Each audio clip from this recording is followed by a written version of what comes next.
வாழ்க வையகம், வாழ்க வையகம், வாழ்க வளமுடன்.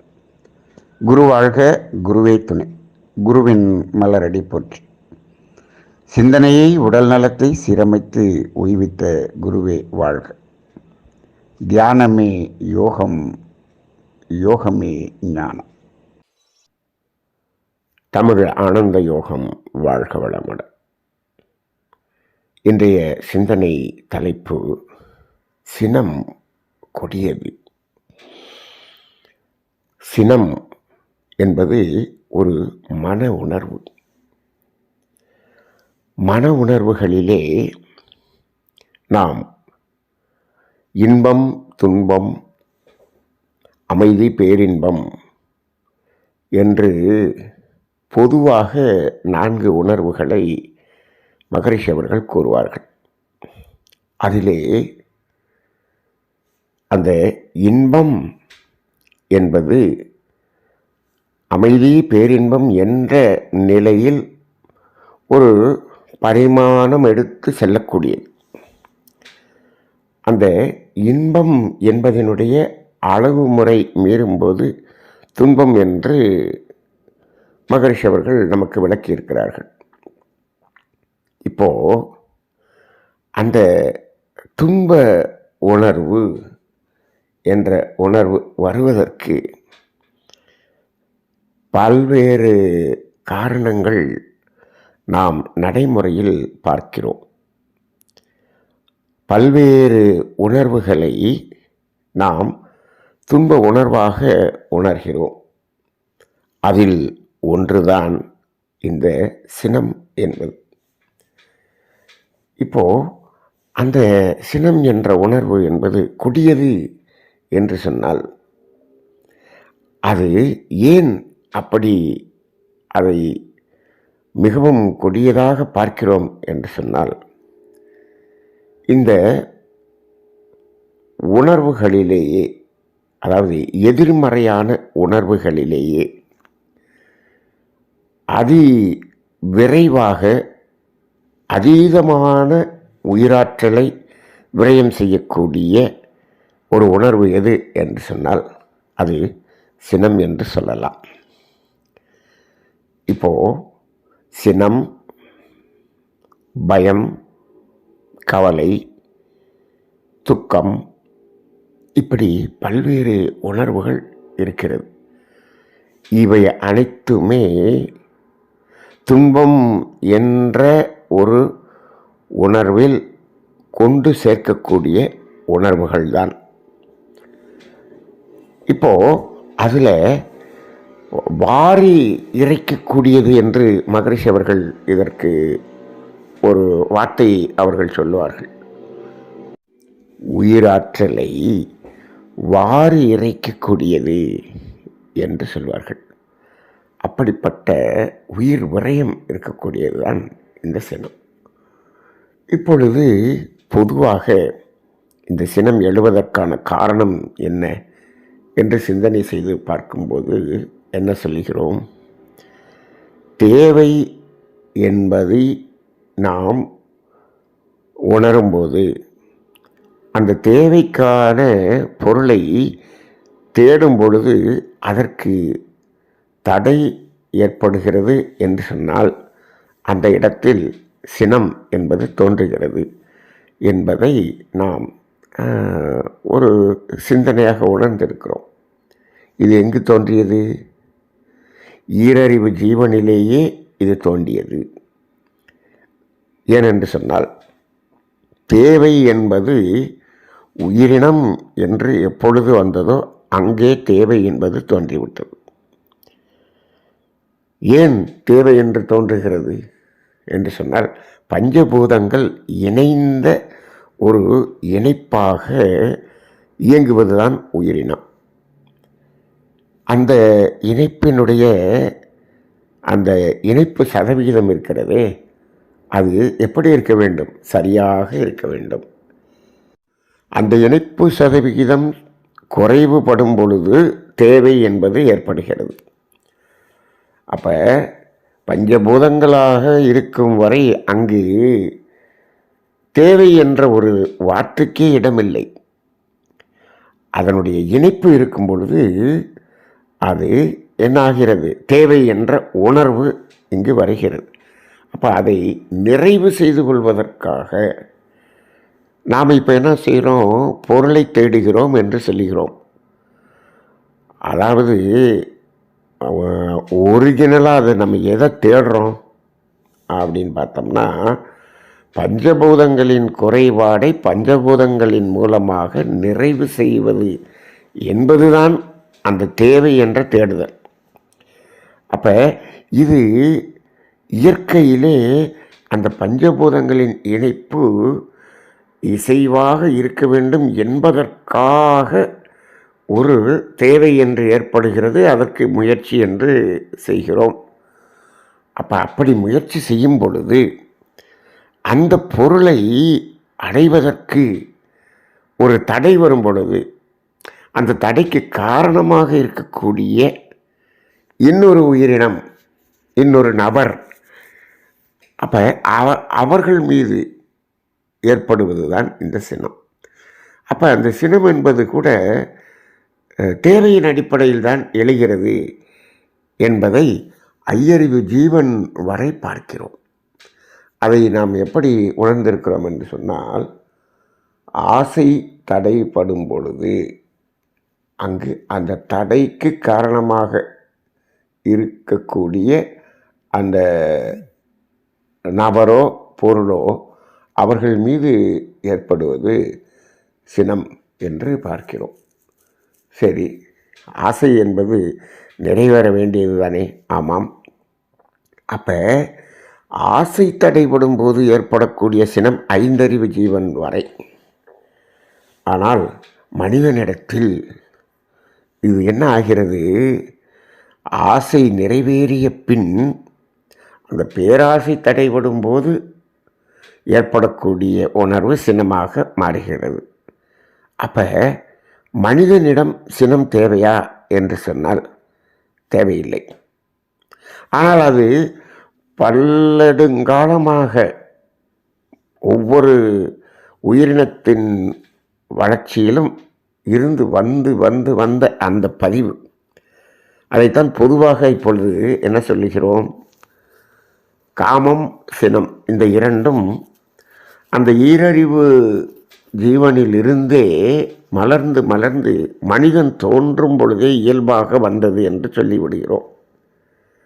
காமம் என்றால் ஆசை. அப்போ அது இல்லாமல் வாழ முடியாது. அப்போ அது இயல்பு. சரி, அதுக்கு தடை வரும்போது சினம். இப்போ மனிதனிடம் அந்த ஆசைக்கு தடை வரும்போது சினம் வருகிறதா என்று சொன்னால் சரி, அது வரவேண்டியது தான் என்று ஏற்றுக்கொள்ளலாம். அப்படி வந்தாலும் அந்த ஆசை நிறைவேறிவிட்டால் அது நின்றுவிடும் அல்லவா?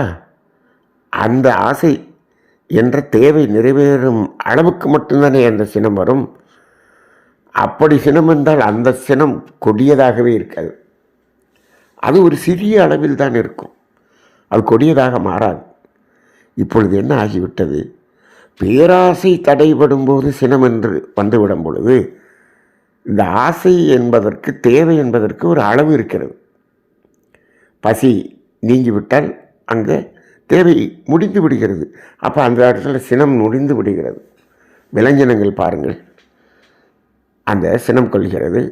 தேவை நிறைவேறிவிட்டால் அது சாதாரணமாக இயல்பான நிலைக்கு வந்து விடுகிறது.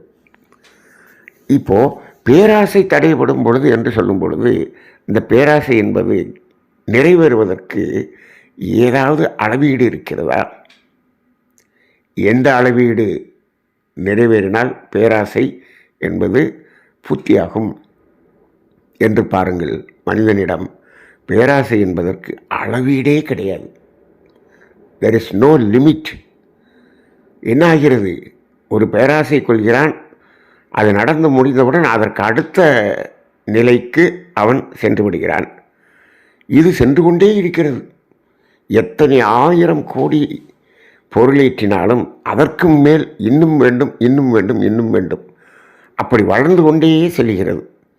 அப்போ அப்படி வரும்பொழுது இது உயர உயர உயர அங்கு ஏற்படும் சினம்.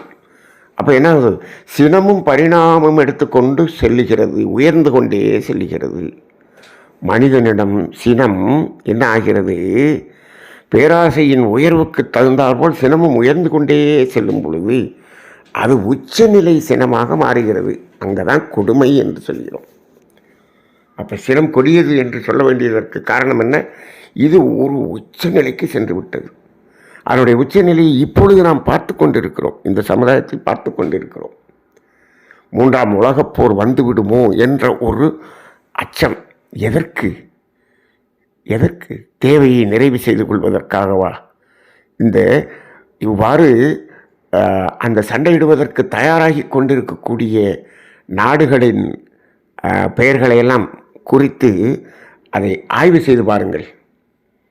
தேவை என்பதற்கு கஷ்டப்படுகிற மனிதர்கள் இருக்கக்கூடிய நாடுகள் எதுவும் அதுக்குள்ளே வரவே இல்லை.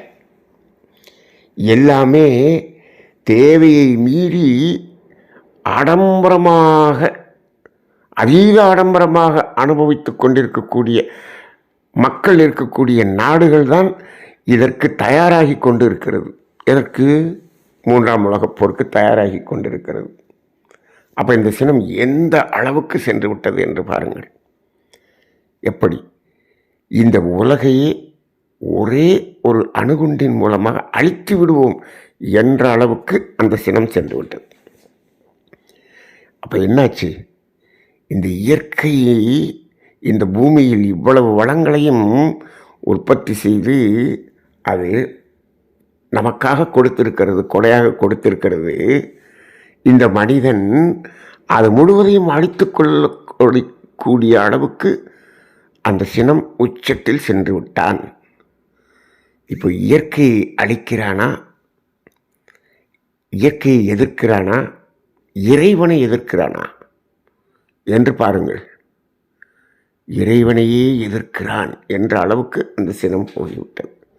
அப்போ அது கொடியது தானே. இது ஏன் கொடியது என்று சொல்கிறோம்?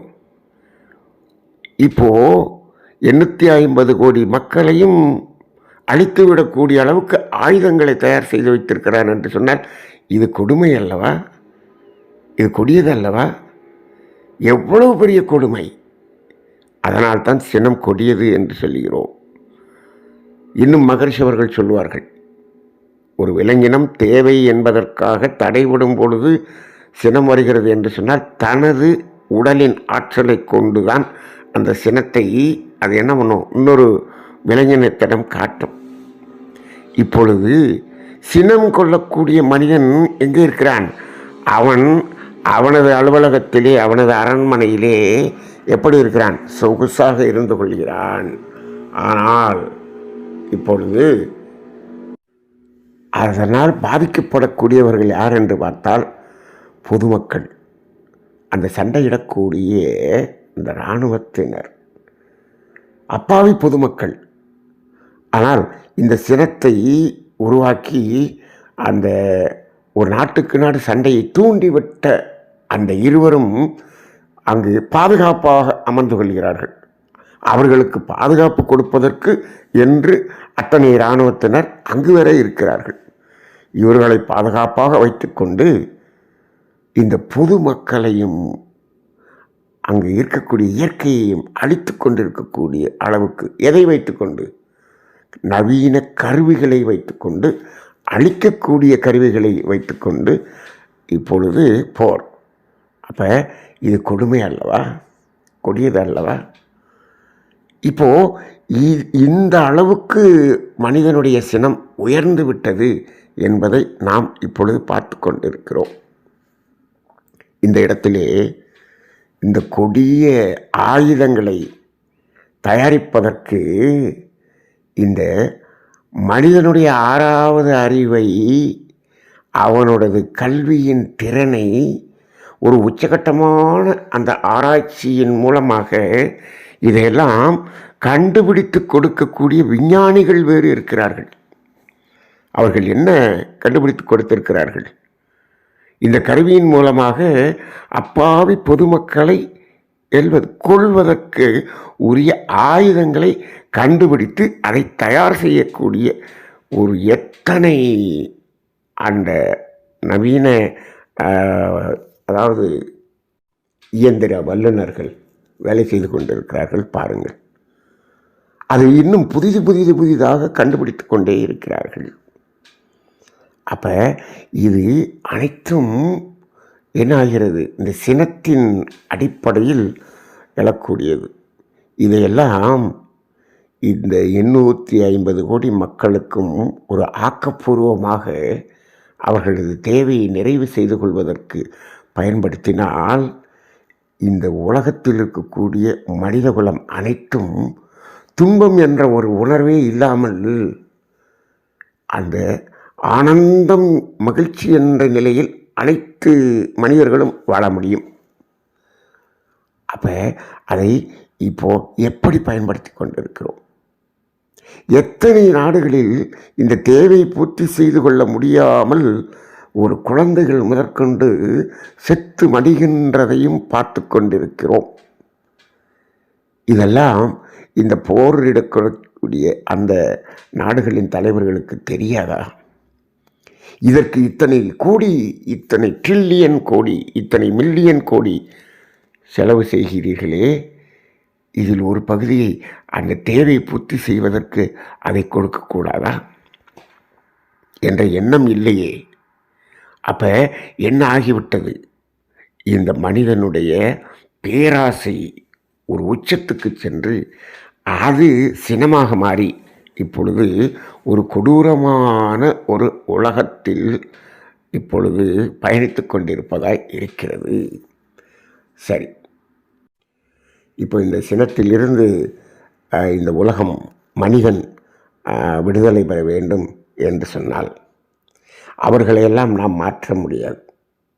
இப்போது இந்த நிலையை நாம் உணர்ந்து கொண்டு நாம் அந்த சினம் வராமல் நம்மை காத்துக்கொள்வது என்பதற்குத்தான் இப்போது இன்றைக்கி சிந்தனை. இந்த சிந்தனை இந்த போரிடும் நாடுகளை எல்லாம் போய் தடுத்து விடுமா என்றால் நிச்சயமாக முடியாது. நம்மால் சாதாரணமாக இங்கு இருக்கக்கூடிய ஒரு மனிதனை கூட திருத்த முடியாது. ஆனால் நாம் தெரிந்து கொள்ள முடியும் அல்லவா? இப்போ இதெல்லாம் எதுக்காக பேசுகிறோம்? இதையெல்லாம் சிந்தனை செய்து நாம் அதை தவிர்த்து கொள்வதற்காகத்தான் சிந்தனை செய்து கொண்டிருக்கிறோம். அப்போ நாம் இதிலிருந்து தவிர்த்து கொள்வதற்கு, இதனால் ஏற்படும் நமக்கு உயிராற்றலின் இழப்பை நாம் சரி செய்து கொள்வதற்கு என்ன செய்வது? என்ன புரிதல் வேண்டும்? ஒரே ஒரு புரிதல் வேண்டும். நமக்கு எது தேவை? அப்போ அந்த தேவை என்பதற்கு நம்மிடம் இருக்கிறதா இல்லையா? இருக்கிறது. சரி, அதற்கு மேல் எந்த நிலையில் நமக்கு சினம் ஏற்பட்டாலும் அது பேராசையின் அடிப்படையில் தான் அது ஏற்படுகிறது. அது தேவையில்லை. அப்போ தேவை என்பதை உணராமல் சினத்தை தவிர்க்க முடியாது. மகரிஷி அவர்கள் சினம் தவிர்த்தல்ங்கிறது எந்த இடத்துல கொடுக்குறாங்க? வாழ்க்கை தத்துவத்தில் தேவைகள் 3 என்பதை விளக்கி விடுகிறார்கள்.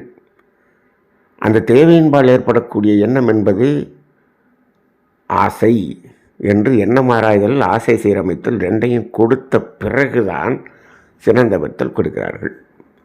அப்போ இந்த 3 ஒரு தெளிவு ஏற்பட்டு விட்டது என்று சொன்னால் இது ஆசையின்பால் ஏற்படுவது அல்ல, பேராசையின்பால் ஏற்படுவது சினம். அப்போ இது தவிர்க்கப்பட வேண்டியது. என்னதான் ஆகட்டும். அப்போ இது நமக்கு தேவையில்லாத ஒன்று. ஆனால் இந்த சமுதாயத்தில் நமக்கு சினத்தை தூண்டுகிறார்களே, நமக்கு துன்பம் கொடுக்கிறார்களே என்று சொன்னால் அப்பொழுது அங்கு எப்படி இந்த சினத்திலிருந்து நாம் தவிர்ப்பது என்று சொன்னால் அங்கு நமது கர்ம வினையின் அடிப்படையில் தான் இது வருகிறது. அப்படி இல்லை என்று சொன்னால் நம்மிடம் யாரும் எதையும் சீண்ட முடியாது என்பதை உணர்ந்து கொண்டோம் என்று சொன்னால் அந்த இடத்துல என்ன பண்ணலாம்? கர்மவினை கழிகிறது என்று அவர்கள் மேல் சினப்படாமல் என்ன பண்ணலாம்? அப்படியே அதை விட்டுவிட முடியும்.